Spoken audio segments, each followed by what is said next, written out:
In the heart of a whispering forest, where the trees grew so tall their leaves tickled the clouds, lived a little squirrel named Squeaky. Unlike the other squirrels, who were all busy burying nuts for winter, Squeaky was a collector of sounds. He had a tiny, polished acorn he called his sound jar, and he would spend his days listening for the most beautiful noises in the forest. One crisp autumn morning, a great hush fell over the woods. A big, puffy cloud had parked itself right over the sun, and the forest creatures started to worry. The air felt heavy, and the usual happy chirps and rustles were gone. Squeaky, with his empty sound jar, felt a pang of sadness. He couldn't find a single sound to collect. He heard the whisper of the wind, but it sounded lonely.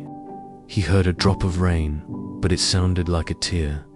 He scampered up the tallest oak tree, looking for the sun, but the cloud was too big. As he sat there, feeling glum, he heard a small, quiet sound he had never heard before. Tinkle dash, tinkle dash, tinkle dash. He followed the sound to a tiny patch of moss, where he found a family of moss fairies, no bigger than his thumb. They were huddled together, and one of them was holding a tiny bell made from a dewdrop. It was a beautiful, clear sound, but it was so quiet, almost like a secret. "What's wrong?" Squeaky whispered.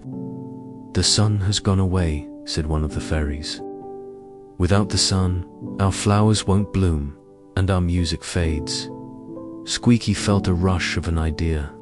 He carefully held out his sound jar. "Can I borrow your sound?" he asked. "Maybe I can make it louder."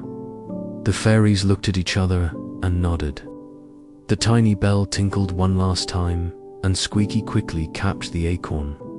He then scurried down the tree and went to find the grumpy, grizzly bear. The bear was sitting by a stream, growling because he couldn't see his reflection. Squeaky uncapped his sound jar and let out the sound.